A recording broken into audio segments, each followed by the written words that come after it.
This meeting is being recorded. Sorry, let me go back. I think I messed up the screen share. That was my fault. Maybe. There we go. Okay, well, thank you all for letting me join your one of your meetings tonight.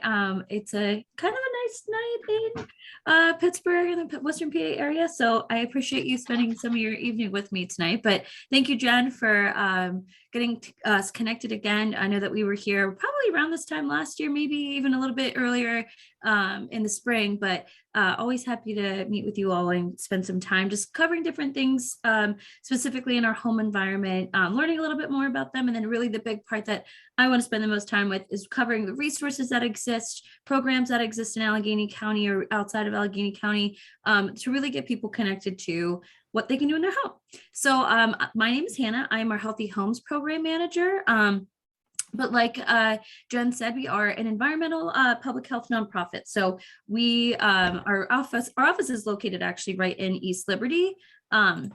But we're doing work in Southwestern PA and actually just newly got some grant funding to expand some of the work that we're doing here out in Philadelphia. And so we're a community-based public health and environmental health nonprofit focused really on how the built environment impacts health. And so we do that, like Jen said, through a few of our main program areas. Like I mentioned, I'm with our Healthy Homes program, so focused really on how the home environment impacts health.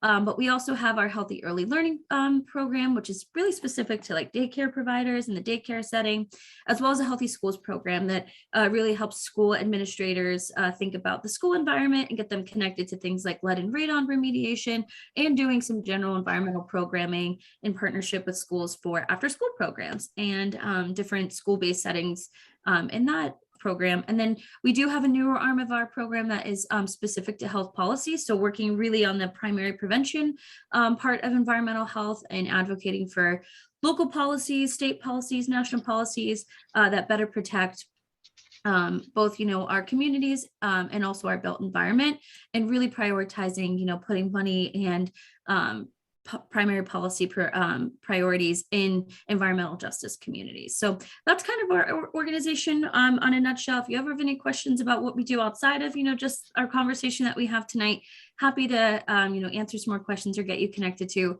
our other program staff. But we're really going to talk specifically tonight about different aspects of our home and how they impact health. And I think, a lot of us in the last, 2 years now almost, or a little over, I guess, have really seen the impact of, being at home and how that can really relay into different health outcomes and how unhealthy housing or substandard living conditions or dangerous environmental exposures can really impact a family's ability to live, learn, and grow. And so things like, poor air quality, both indoor and outdoor. We'll talk a little bit about tonight about, lead-based paint hazards in homes, as well as lead-based pipes for our drinking water, general things, around just like habitability, dealing with things like mice and cockroaches and pests and all of those things that can really, make your home environment maybe not so healthy and not so habitable, and really do relay into issues like asthma and allergies and respiratory conditions and other chronic diseases. And so really that's kind of like, we're coming at this from like a bigger holistic understanding that, housing is an element of health. And I think we've seen a lot more of that and a lot more of that emphasis being put on the home environment, especially in the last 2 years. So that's kind of just like the background of where we're coming from, and really kind of putting a more narrow view on, that housing isn't separate, it's very much one and the same. And our home environment can have a lot to do with what we experience in our health. And so that will look like, a few different things that we'll talk about tonight, but we really do root, a lot of our programming on really around what are called these healthy home principles. And so I've taken a lot of trainings. I've done a lot of work in really understanding the different aspects of the home environment. And so through the National Center for Healthy Housing, they've come up with these kind of standard things, and they're pretty self-explanatory. I think they're all things that we would want in our home and can kind of think about and be like, no, that makes sense. And that's, keeping it dry, keeping it clean, keeping it pest-free, not pet free, pest free. I don't want you to go think I'm telling you get rid of your pets. Contaminant free, and that's what we'll probably spend a lot of the time talking about tonight. Ventilated, maintained, thermally controlled, all of those things, and how that kind of relates into what specifically we'll talk about tonight is we'll cover things around lead poisoning prevention, mold and moisture in homes. We will touch a little bit on radon, and I will also plug that we do have a few more tests available. That we just got, like, I think 30 extra ones that the ALA had. So if anybody here is interested in getting a free radon test, I'll plug that in a little bit when we get to that slide, but we do have some more available if you weren't in kind of that first round of radon tests. And then we'll talk a little bit more specifically about how that looks like in terms of our indoor air quality. So the cleaning products that we use, the personal care products that we use, dealing with critters and things in our homes that, we all have to deal with, especially as the weather is getting a little bit warmer. We're all going to be kind of noticing maybe a few more flies or some of those buggy little ants that everybody's dealing with, and that we'll be able to kind of give you some resources on how to do that safely. So we'll start with lead and kind of make our way through that list. I'm going to kind of go a little fast, that way we can spend a lot more time covering the resources that are available and then any questions at the end. So if I'm going too fast, or if you have a question, you're like, what the heck did that lady just say? Please feel free to either go off mute, or I'll be sure to keep an eye on the chat as well. So we'll talk right now specifically about lead, and I'm sure many of us are familiar with lead in some capacity, whether you're more familiar with it in terms of lead in the drinking water, especially with the media attention that came with Flint, Michigan, with their crisis back in 2016, or if you're just familiar with it, as a housing issue, specifically in cities with older homes. So here in Allegheny County, we have over 80% of our housing stock was built before 1978. And 1978 is kind of like the rule of thumb number that we use to kind of assume a lead hazard in a home, because that was the year that lead-based paint was removed from residential paint use. So homes built after 1978 should not legally have lead-based paint in them, but those built before 1970, and specifically before 1950, do have a higher risk of having lead-based paint in the homes, just because it was widely used. It was a good product for what we thought it was. It was a pretty long-lasting product, but it is a known neurotoxin, which is basically kind of a fancy word to just say that it is a known harmful toxin to human health. And there was really no safe level of lead exposure. And if you hear people talking about it, it's primarily, talking specifically about the impact on like young children. So children before the age of 6, just because it does have a particularly, a higher impact for children under the age of 6, just because that's when a lot of those important neuro pathways are developing, and they're doing the developmental things that we want them to do. But with that comes, exposure to lead, which can impact development, specifically in the nervous system. And so that's why it's particularly harmful for children under the age of 6. But all of that is a caveat to say that it is a known neurotoxin. There is no safe level, both in children and adults. It is something that can have an impact across our lifespan. And so you can see some long-term impacts for lead that can kind of look like, specifically in children, can look like ADHD or behavior issues, but then can also be seen kind of long-term, and has been linked to, especially in newer studies, to cognitive delays and memory loss and different neurological disorders, as well as linked to some chronic diseases as well. So it's a no neurotoxin, and I said kind of a lot of crazy things that can have the impact on. But what I want to spend a little bit of time is that it is preventable. So we do have old homes, and that's something that all of us probably are dealing with. I live in like a old row house in Lawrenceville, and so it's something that almost everyone here has probably lived in an older home, or has been in one, or spends time in an older home. And if you take a look around, you can probably see where that paint is not intact. And that's when it becomes a hazard. So where paint is chipping, peeling, crocodiling, whatever fun word you want to say for basically the paint to not be intact, that's when we would be worried that it could be a lead hazard. And where that typically, occurs is in areas where you would think. So those high friction areas where you're opening and closing windows, or opening and shutting doors, or kind of along areas that you are high traffic areas in your home. And so that can be seen through both the actual paint, but then also the dust that's created whenever you are opening and shutting those, those fixtures. And so that's actually the primary route of exposure for children, is direct ingestion of lead dust. Another kind of place that we see it, so these are the kind of the most common sources, is also in soil. And so that's through a few different ways. Soil it can be linked to where demolitions have occurred. So where old, blighted properties or older condemned homes have been taken down and maybe not been taken down in a maybe the most safe way. And so some of that lead dust can just settle in the soil. And if that soil is then used, for something or just remains a vacant lot, that can be hazardous, especially if it's near a play area or near an area where children are playing, or even just in an area that's like near outdoor spaces where communities hang out. And so that's one way. But another kind of especially here in Western PA where we have some old industry, is also through, we used to have leaded gasoline. And so now you go to the gas station and you see that it's unleaded, but in the 80s, early 90s, lead was removed from the gasoline. But because we have such unique topography in Western PA, that lead can kind of settle in that bare soil, especially, at bottoms of hills, in areas where any kind of runoff just kind of stays trapped in soil. And so that's kind of a unique way, as well as lead smelting facilities. So we've actually still have a few of those in Western Pennsylvania that are still functioning. So those are kind of more unique ways. And then the one that probably most of us are the most familiar with is lead lead in the drinking water.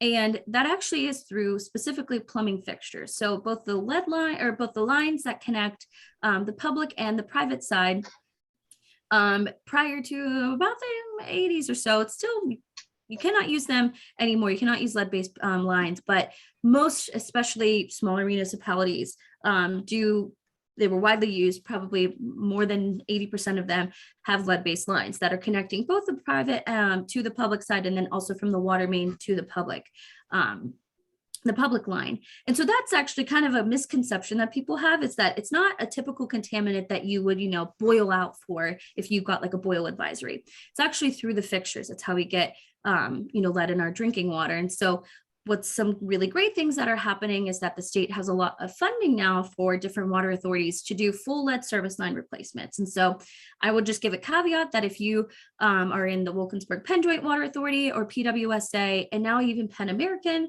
keep an eye out, because if your home is on a street where they're doing lead service lines, they're not allowed to do partials. So they have to replace both the public and the private side if they're using state funding to do those replacements. So keep an eye out, because if you own your home and you get a letter in the mail that says that they want to replace your lead service line for free, you just have to typically sign a piece of paper and say that, okay, that is fine with me, because they cannot do partials basically.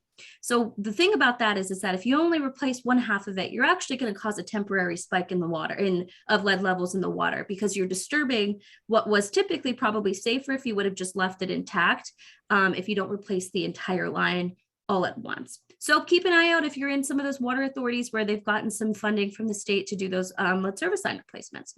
And then I know that we're spending a little bit of time on lead, but I'll breeze through this last part. These kind of more unique routes of exposure through like maybe some imported, pottery or dishware, some spices. I know that the health department has anecdotally told us that, some of our immigrant and refugee populations, they've seen a bit of a spike in children with lead levels that have been linked to imported turmeric. And so just keep an eye on that. Typically how those are kind of, how lead gets into that is through the manufacturing process. So keep an eye on where your spices and things like that are coming from. One thing that I will plug is that, maybe in another time, we do have an XRF and can do actually testing of some of these products. So if you have specific toys that you use that kids are using, or even just like old passed down plates that you're like, I have no idea where these came from, we can do that kind of testing because we have an XRF at our office. So that's something we can definitely maybe think about for our next session. And then this is kind of a quick snapshot. I won't spend too much time because we've talked a lot about this. But like I said, I shared a lot of information in different ways that lead can be, a hazard in the home, but there's a lot of things that we can do about it. And there are some resources that exist. I have some slides specific to, remediation programs in the county at the end, but this is a really quick, easy 10 things that, you're in your home and you can tackle one of them. Don't go and say, well, I need to do all these 10 things to feel safe. Nope, it's a process. We'll help. That's what I'm here for. I'm here to help kind of think about what to prioritize, based on your home and what you're working with and what you're dealing with. But the big things really there, by source, are keeping your paint maintained. So where you see chipping and peeling paint, try to keep that paint intact. Filtering your water. If you're unsure if you have a lead service line, or you're unsure of what your water authority is doing about it, and that's something that is tough for you to find out, filtering your water is a really good rule of thumb. Most water filters now on the market that you can get at like Home Depot, Target, you really just want to look for an NSF designation. And if you ever have a question about that, feel free to send me an Amazon link and I'll let you know if it meets that certification. Basically, it's a third party that says that that is certified to remove lead and other heavy metals from drinking water. The rest of them, I'll let you read through. I don't want to spend too much time, but lots of resources on that. And we'll talk a little bit more about specific programs that are available in the county. One thing that I just wanted to plug, just because we saw a lot kind of happening, especially, kind of peak COVID, like summer 2020, when people were stuck in their homes and they had time to, kind of do those projects that they'd been putting off for a long time and, knocking out the wall that they've wanted to knock out for, 10 years. Is that the only, when you are doing work in your home and you're qualified to do the work in your home, it really is important that you do it lead safely. So if you're someone that is confident in your ability to do renovation work and you're doing it in the home that you own, if you feel confident in doing that, totally do it. But just know that there's resources and kind of best practices on how to do that. To really, the big thing there is contain the dust. That way, when you're done with your renovation, you're not left with more of a lead hazard than when you started. And because you can really kind of kick up a lot of things that you don't want. And there's a lot of easy practices that you can do throughout a renovation job or a remediation job that can really help minimize the dust. And so that's kind of, we saw that was happening a lot, and a lot anecdotally from the health department. They noticed that a lot of families with kids with elevated lead levels had just recently, done some renovation work, and they maybe didn't realize that was something that could happen from, knocking down an old, 1950 wall.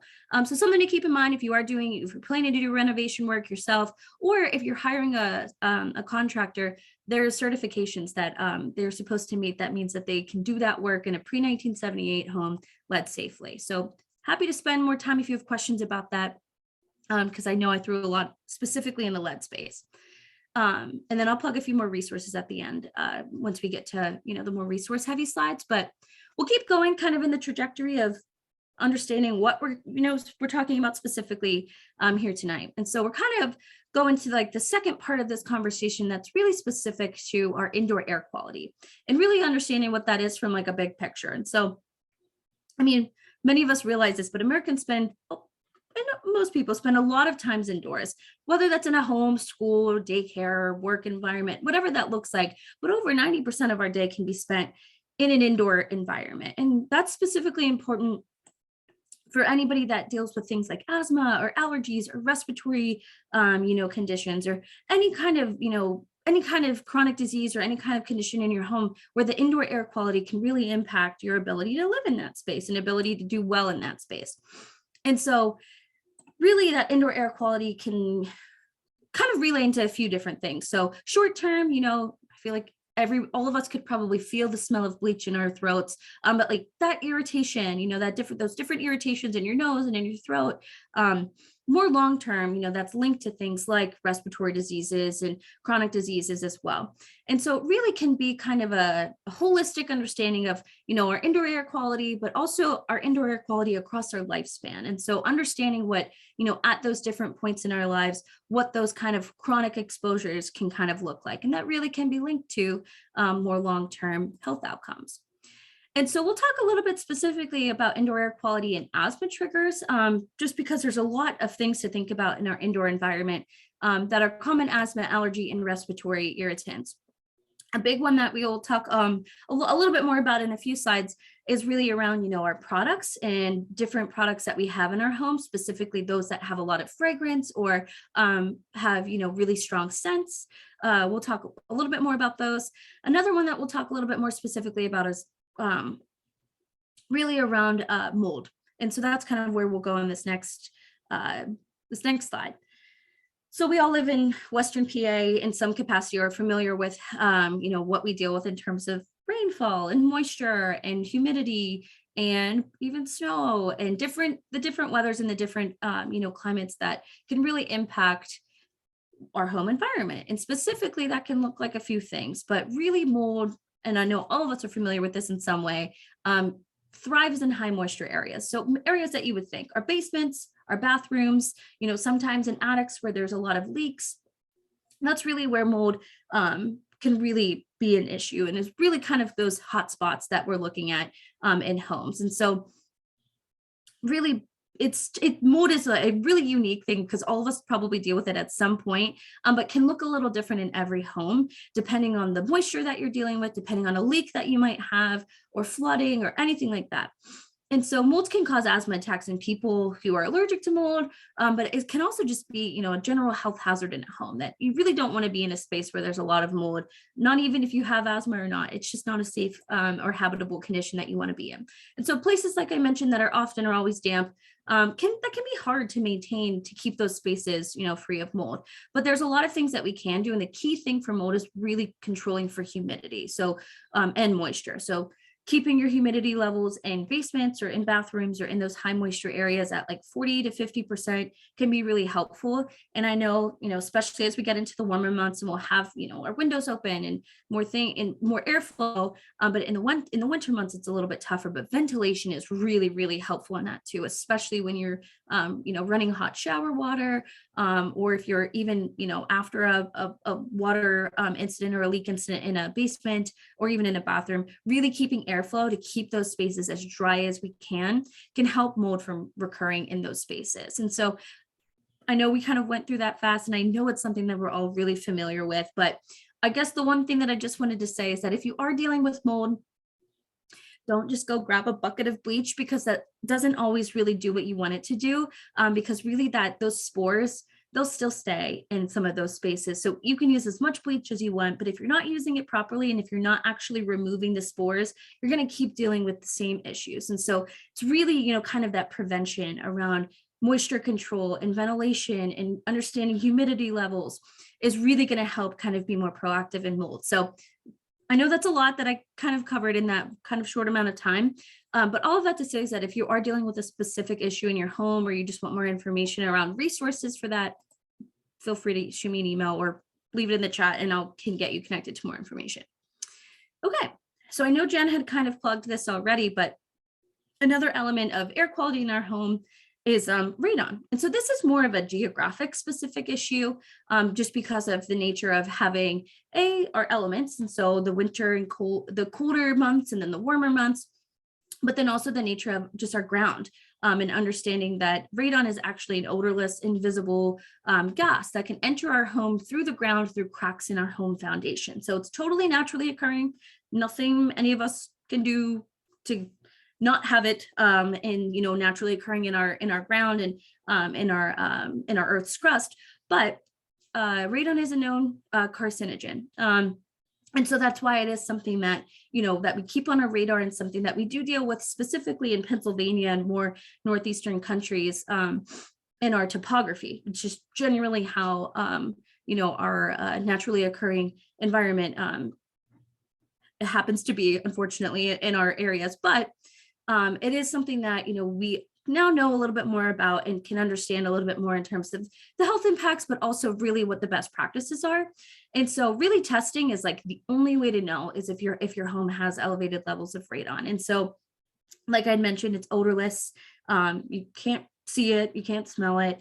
So it is something where annual testing is recommended. And so it's really actually recommended to test in the colder months. So, it's been a little bit hot and warmer in Western PA the last few weeks, but you can test anytime. It's just recommended that you'll get your most accurate results in the winter months when all your windows and doors and all that stuff is closed.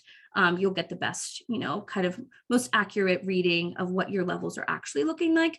But I will say, like I mentioned, we do still have a few more available. The ALA, we partnered with them to get radon tests out to Allegheny County residents. So if you didn't get one in the first round that we did, we do still have a few more left. So just put your name or email in the chat, or shoot me an email after the session, and we mailed them directly. Also, if you're local, I can just drop it off too. It's super easy, but it's a really easy kit. Even if you forget and you're like, I totally forgot that she said she has extra ones. That's totally okay. You can get them at like a Home Depot or any kind of like hardware store for like under $30. You just kind of open the packet, stick it in your basement, for like anywhere from 2 to 3 days, no more than like 6. And you'll basically send that back to a lab, and the lab tells you what your reading is.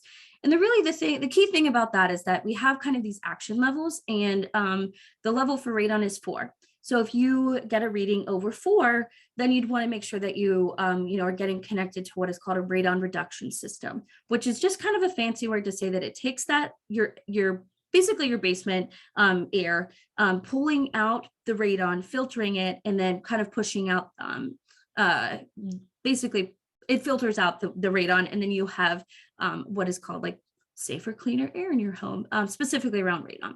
So getting that radon reduction system in a home that has a higher level can be really, really helpful and really impactful. And one more thing that I'll say is that if you do have a radon reduction system, make sure that you're doing like the general maintenance on it, because sometimes you can have them and A, not even realize that you have one, and B, not even realize that sometimes they do, need actual upkeep. And so they could be on, but maybe not actually functioning or doing what you need it to do. So even if you do have a radon reduction system, you should still be testing annually. And let me just check. Okay, perfect. So that was a lot. I covered a lot and ran them fast, but again, there's a lot more information that we can talk about. And we work really closely with Nate Burden, who is a local, he's a national expert on this, but works a lot specifically on radon in Western Pennsylvania, and is really an expert on understanding radon reduction systems. When, who we should point to. There is a list through the State Department of Environmental Protection of certified mitigators. So they're people that have been, they've gone through a training in the specific certification process that they are, licensed to install those reduction systems. Okay, we'll just keep going through. Hopefully, let me check time so I know how fast I should go. We're still looking good. Okay, so an element of our indoor air quality that all of us are dealing with, I'm sure in some capacity, whether it's super, minimal and you're just dealing with things, like little, I don't know, especially now that we have warmer weather, those little like finicky gnats that can come with like having fresh fruit or stuff like that in the home. Or if you're dealing with more, big scale, mice or rodent issues or cockroaches or different things like that.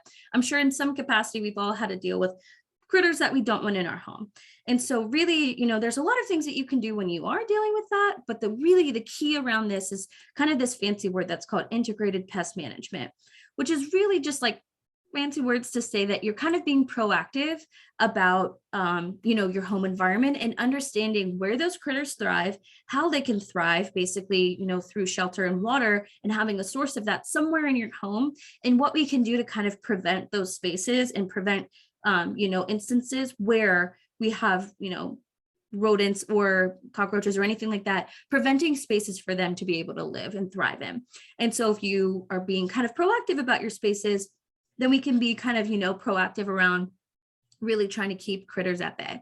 And so it's really kind of thinking about the spaces in your home where maybe you can accumulate clutter, really thinking about, crumbs and different areas in your home that are more prone to, food droppings, or just general, where your favorite spot on the couch where you like to eat your chips, where those crumbs kind of can settle, really thinking about those, spaces and trying to prioritize those areas to kind of keep their food source or their water source or their shelter source at minimum. And so that's really kind of being proactive about that. So keeping your spaces as clear as you can, keeping clutter as clear as you can.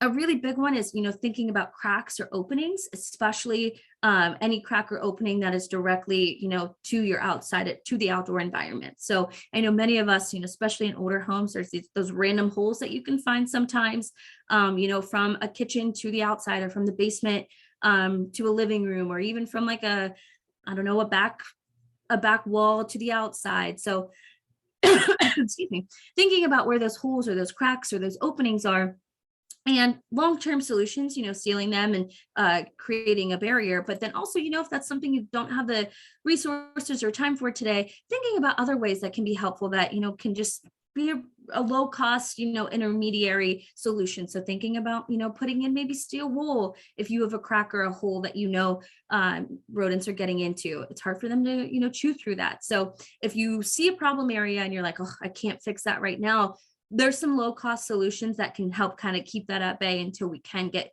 the resources to make the more long-term solutions. And so we get a lot of our information and a lot of our guidance on best practices from Penn State University. They have an integrated pest management program. And it's a really, really helpful resource. So if there's a specific, critter that you're dealing with, they have blogs for each specific, one, and the best ways to deal with them. One thing that I will say is that, we can do, all the things and try to prevent, and you can still very likely be dealing with critters and rodents and things like that. And I totally get that. We all do. There's some things that, I would recommend in terms of, if you notice those hot spots or areas, thinking about glue traps and sticky traps that don't have any bait or don't have any, harsh chemicals in them, that are just like those cardboard boxes with the glue trap at the bottom. Those can be really helpful, especially near, entryways where you are seeing kind of an influx of critters coming in, especially near doors that you're frequently opening and shutting, or even behind like refrigerators or underneath couches, or areas where that like I probably get don't see a lot of daytime, or don't see a lot of time in terms of like we push those to the back when we're doing our cleaning, which I do too, but also just kind of areas that we know are kind of hot spots that rodents and critters can really thrive in, and those are like dark, damp conditions where they can get some crumbs to thrive on. So thinking about sticky traps and things like that, but we're all kind of, eventually you might have to get to a place where you're gonna have to use the big guns, and that's using those different pesticides and insecticides, and I just caveat to that, they all come with instructions on how to use those safely. So just make sure you're reading labels if and when you have to get to the point where you have to, all those other methods really didn't work, and that's okay, that happens sometimes. Just make sure that you're using and following the instructions, just because a lot of them, they're meant to kill those those critters, and so we don't want those to be widely available in your home. And so really thinking about following the instructions on those. But if you have any specific critter that you're dealing with, or ones that any suggestions on stink bugs? So that's a really good question. I'll pull up a specific blog post that I actually just read like a few weeks ago. One of the things that I actually heard about that was that they don't love citrusy smells. So even if you just have some lemon juice in those hot areas where that they're coming in, unfortunately stink bugs are just like, they're just annoying, honestly, more than anything. And they're not so much a bug that is thriving on specific conditions in your home. They're kind of random. They're not really attracted to one specific thing in a home. It's more around the geography, or the geography that surrounds your home. So if you're in more wooded areas, or areas that are kind of more high traffic, in terms of like if you're in like a bigger city complex, or if you're in a really rural area, it's totally dependent on that. And so it has nothing really to do with the condition of your home or anything like that. Stink bugs are kind of just random and super annoying. But I'll try to pull that because I just read a really interesting thing on that, just because there really is no rhyme or reason why we deal with them specifically. It's definitely a bit of a regional, probably more like a northeastern thing that we deal with specifically too. So unfortunately for us, it's just kind of more to do with the geography than anything of where we're at.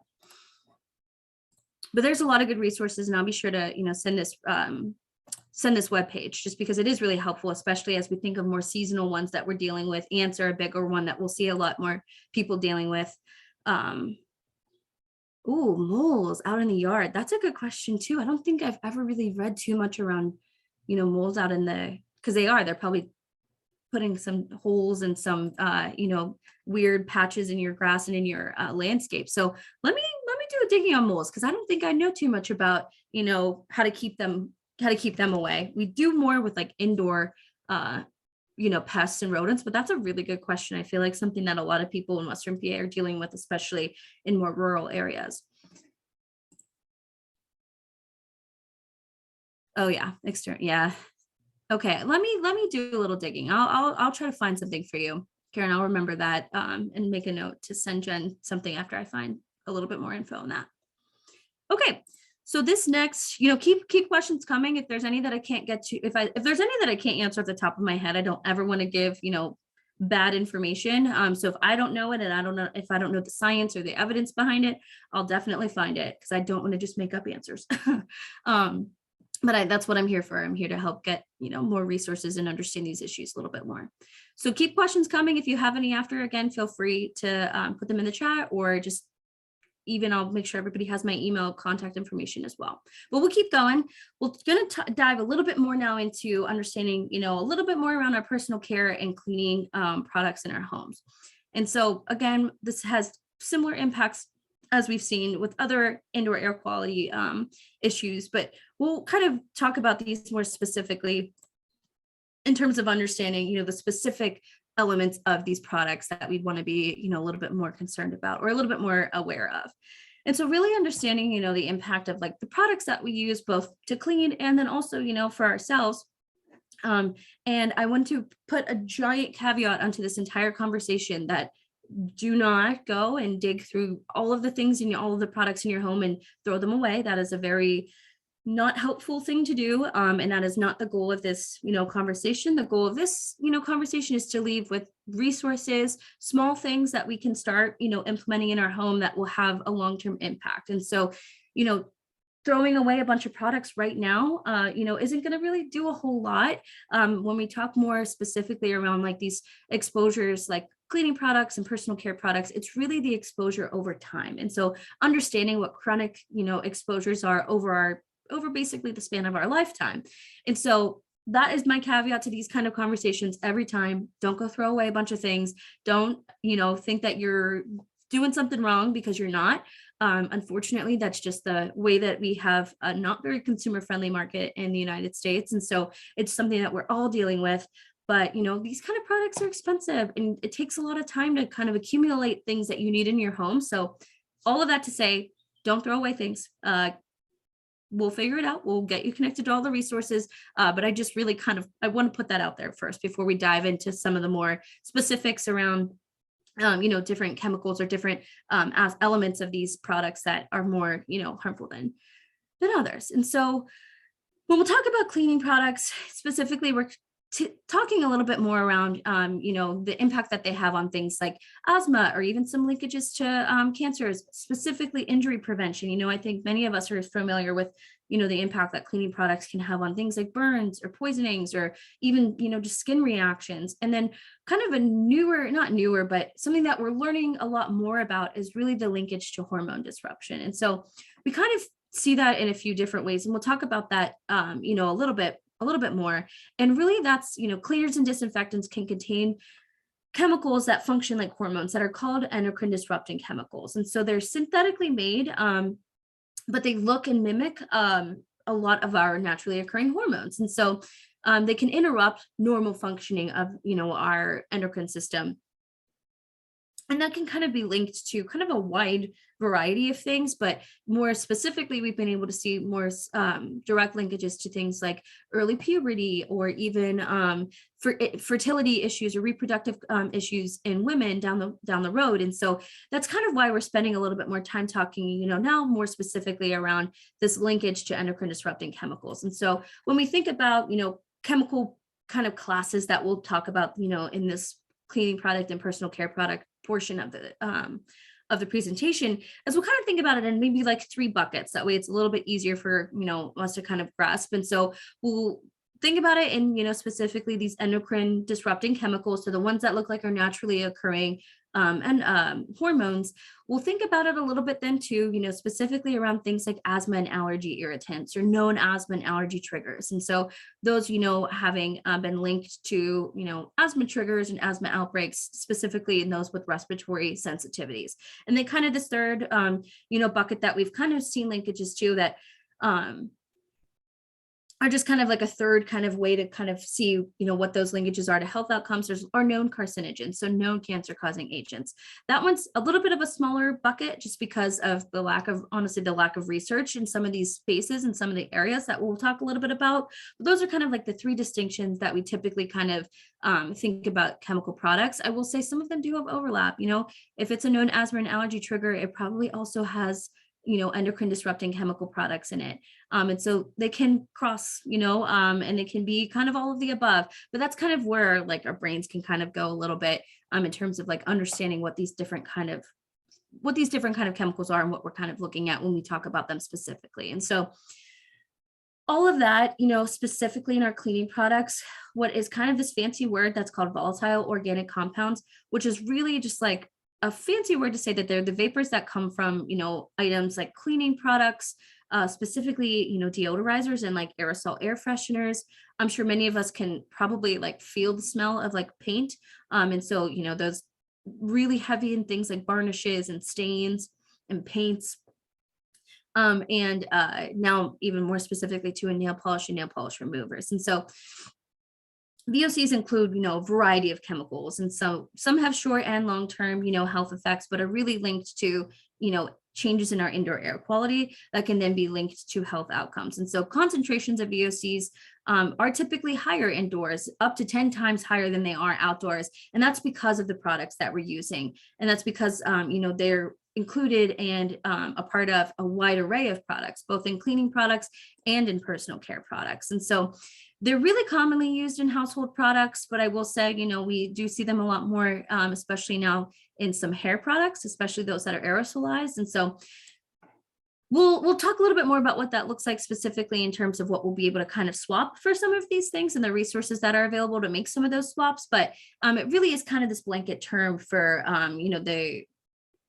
the organic compounds that can be found in a lot of our household products. And so then we'll talk this specifically, we'll talk in like 2 more slides specifically about fragrance, but I will just say it's fragrance, to us is, typically just whatever makes something smell good. And in a lot of ways, it is a really nice thing. We all like to smell good. We like when things smell good, and that is totally normal. And that is what we're all looking for. Nobody likes when things smell bad. But fragrance, when we'll talk about it in this sense, is actually this kind of broad industry term that really just means that it's kind of this like blanket statement for what is the product or what are the combination of chemicals in a product that create the scent or create a smell. And we'll talk about what that means. And so this is kind of just a big picture of what I had mentioned earlier, is that really we just do not have a consumer friendly market at all. A lot of the onus is on the consumer to understand what is in their products, but unfortunately, you have to have like a PhD in chemistry to understand what is in most of our products. And so it really is, it is really not a consumer friendly market, and it's not one that's set up for us to be health protective. And so there's really basically little to no regulations around specifically personal care products and cosmetics, but also even in some chemical some cleaning products as well. And there really is just a lack of both, health standards or even just general, practices or regulations, but also really around like who's dictating, where these kind of fall under in terms of, what federal regulations they would even fall under. And so some of them fall under the FDA, but then with cleaning products, they fall under the EPA. And then even in some, they can fall under agriculture, depending on what you're selling and what it, kind of product it would be deemed.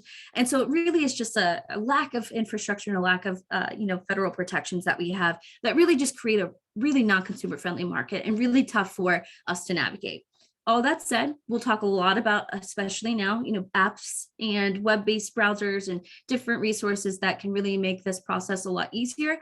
Again, saying this all for you to not throw away everything in your home, but to just understand that, this is not something that we've created. This is something that industry has created, and it's something that, we can do our best to provide, the resources to navigate. But the end goal here would to just have better standards and better protective policies that are really driven in health. Right now, none of them are. They're all business practices and business standards, if they even do exist. And so really putting health at the root of policy here is really our end goal. And so this is me just giving you some resources, but know that, a lot more policy and a lot more systems level change has to happen, that we can only do so much as consumers.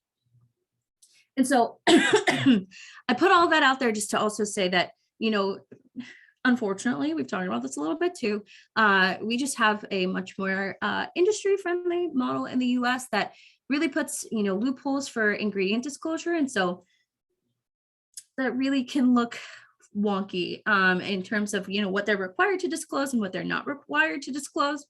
And what that can look like too, now that, we're talking more specifically about fragrance, is that that blanket industry term fragrance, not what you and I are familiar with, but that blanket term fragrance is really, really super vague. And I don't know if you have something near you, or, a product that you use all the time, if you looked on the back of the bottle, it would just say fragrance. But the really crazy thing about that is that one, ingredient that's listed could be a combination of over 3,000 different chemicals. And so what is, kind of the unique way that we look at that in the United States is that fragrance is considered like a trade secret. And so if a business has come up with, a combination of chemicals that they then, patent as their own scent, because of trade secret, they do not have to disclose what that combination of chemicals is. And so it really is a totally vague ingredient disclosure that really isn't disclosing anything at all. And so that's kind of what that unique, it's a different idea of fragrance than what we're used to, because, typically it's just what smells nice. But in this regard, it's really, it could be a combination of over 3,000 different chemicals. And the thing about that, is really kind of a little crazy, is that over 90% of known fragrances are synthetic, which basically means that they're derived from coal tar and petroleum. And many of those synthetic fragrance material chemicals and compounds are known endocrine disruptors. So we talked about that a little bit earlier. So they are known to mimic our naturally occurring hormones and can be linked to things like we talked about, things like early puberty, or even linkages to reproductive health and health outcomes. And so it really is this unique kind of thing, especially in the United States, just because of the lack of protective regulations that we have. So I threw a lot at you, but I want to spend a lot more time talking about what does exist and what we can help with and what we can do in our homes that are small, easy steps, slowly over time, thinking about different stuff that we could swap, stuff that we probably already have that are, cheap and easy alternatives to some of the stuff that, once you run out, maybe you don't need to buy another one. So we'll spend a little bit of time, but I will say this is a fact sheet that we've created at Women for a Healthy Environment, and it's different things that you probably already have in your pantry and stuff that you probably use already in some ways, just because they're things that have been kind of tried and true. So things like vinegar and baking soda and hydrogen peroxide and different things in your home that you probably already have that can be really helpful both as cleaners, but also as other solutions in the home. And so we can, I can obviously we have this electronically, but I'm happy to send some print versions over to you all too. And it's just ways, that you can think about stuff that you have and where you can maybe swap out, next time if you're at the store, you're like, oh, I don't need to buy that cleaner or that window cleaner. I'll just make it if I have it. But I realize that not everybody has time to do that. And so then we'll spend a little bit more time if you, the next time you're at the store, if you are in the market for a new all-purpose cleaner, a new window cleaner, we'll cover some resources that in that moment in real time can help you kind of identify which might be the better option. And so all that to say is that I did want to plug that I know that Cancer Bridges and, is connected to the work that is happening with cancer in the environment through our Southwestern PA network. And these are some new fact sheets that I'm sure maybe some of you have seen through the launch of the website, but really kind of all the things that I've said already that are just kind of in, easy to read formats. And so we'll talk really specifically about more the right half of this slide. And that's really these app-based or web-based programs or resources that really help as a consumer to navigate these different spaces. And so we'll talk more. I have screen grabs of what the EWG website looks like, but I will say Clearia, which is that third one down, is a really, really cool tool. And it's basically an extension that you add to Google Chrome, which sounds really fancy, but is really, really easy to do if you literally just type Clearia in, a Google browser. And so what it does is that it's linked to Amazon, Sephora, a few other, internet-based storefronts. And what is really cool is that under each, product or each, item that you might be looking to purchase, it basically gives you different graphics to show you, this one has a yellow, maybe there's different indicators of what they mean. A lot of them, will flag specific, either if it's a specific ingredient that's been disclosed, or they'll even flag, this isn't disclosed. So we don't really know much about this product because they haven't had to disclose what is in their fragrance, or they don't disclose what's in this specific product. And so it's a really helpful thing if you do a lot of your shopping online. Really great internet browser extension. Another one that we'll spend a little bit more time talking about too, I'm so sorry, is healthy building network. And so this is more helpful if you're in like a renovation stage of your home, or you're looking to buy, either new flooring or new carpeting or new furniture.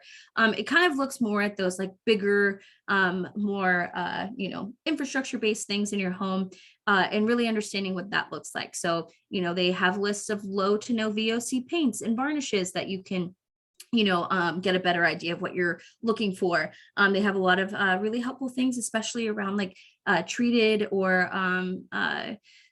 different types of wood, or different types of companies or products that might be a little bit better when you're purchasing furniture versus others. And so that's more, a healthy building material, like I mentioned, but it is more, if you're in the market for like a new couch or new furniture or new, bigger items in your home, whereas the other ones are kind of more specific to the products that you're using. So I did just want to make kind of that like caveat to that specific one, because the other ones on this list are pretty specific to personal care and cleaning products. And so, like I said, I do have some screen grabs. And so this is both of, the web-based and the app-based version of EWG. So they have two different kind of programs that they offer. Well, they have a lot. You should definitely check out their website. And again, all these, I can make sure that I have all these links included. But what's really helpful about this app specifically is that it's really easy to navigate, completely free, and basically it's a barcode reader. So if you're in the store, it can read a barcode, and if that product is a part of their system, it'll basically give you a rating or a ranking. And so for personal care products, it's a ranking like 1 through 10. And for cleaning products, it's a ranking like A through F. And it'll disclose, why it either received a good rating or why it received maybe a bad rating, or what, potential chemicals or what chemicals that are listed in the ingredient list are, maybe something that would flag. And so what's helpful is that if you're in the store and you see one product and it's maybe one that you've bought before and you scan it, you're like, well, a lot of those maybe were flagged, then maybe you can look for a different product and say, oh, this might be a little bit of a better switch. I will say, take all of this again, understand that it's okay if you can't always find that different option or that better option. And it's okay if you can't find it in your price range. And so if there are areas where you're finding it tougher to find those swaps or find those safer alternatives, that's something that I want to be able to help you with. So, I'll do some digging on my end too and find other, maybe other resources or other maybe DIY things that we can do in a space that maybe it isn't the most affordable or it isn't the most sustainable swap. But we'll make sure that we can help you kind of do that in your home, wherever you want. And so these are really great tools. The other app that I mentioned down there that is similar to that is the Detox Me app. And it's pretty similar. That one is just operated through Silent Spring Institute. They're all web-based and app-based. So you can do it on your browser and also on your phone. And they each do have that barcode scanning kind of option as well. It's worth it to just kind of explore these different websites, just kind of get a little bit of a, better idea of what you're working with. And then I'll plug just a few more because I know that we're running a little close on time, but these are all more specific for, our home, more home remediation things. And so I will just plug that if you have children in Allegheny County, they are required to get their blood lead levels tested at age 1 and 2. And if you are flagged with having an elevated lead level, you are entitled to a free home inspection. And basically they'll just test for lead in all sources and help you identify the source of that exposure. One more thing that I do want to make sure that I'm plugging is that if you do live within the PWSA service area, they do have completely free water testing. You can request that. You don't have to, you can be a renter. You don't have to be the one that pays the bill. You just have to have the address that they'll mail the testing supplies to. It is completely free. And what I had already mentioned this, but keep an eye out, if you are someone who lives in a few of those water authorities that received some funding in the last few years for lead service line replacements, keep an eye out. If you get a letter in the mail that says that they're doing this work and you just have to opt into it, make sure you do that and make sure that you take advantage of that free programming. And so two more things that I'll plug really quick. I know I said I would cover more specific remediation programming, and that's what this is. And so if you live in Allegheny County, if you rent or own, but you live in a home built before 1978 and based on family size meets some general income guideline or income requirements, you could qualify for up to like $12,000 of lead-based paint repair in your home. And so that can look like a few things. Typically it is, a nice fresh coat of paint, but it can also maybe even be like a new door or maybe even a new window or two. And so really, take advantage of that if that's something that you could qualify for, because it is a really great program. One more thing that I know that I included on here is that through Rebuilding Together Pittsburgh and Action Housing, they also have other home remediation programs. So check out their websites, or after, if you tell me what zip code you're in, I can help you get connected to some of these other resources as well. Some of them are zip code specific, but most of them are just Allegheny County specific. So if you're outside of Allegheny County, definitely shoot me an email, because there are some additional programs in Westmoreland and Washington that I know that we're connected to that we'll be sure to send more information on. And then one more thing that I'll plug is that we have grant funding right now that we are doing completely free lead testing as well in Allegheny County. And this is really to fill the gap of children, really testing spaces before children are exposed or before children are flagged with an elevated lead level.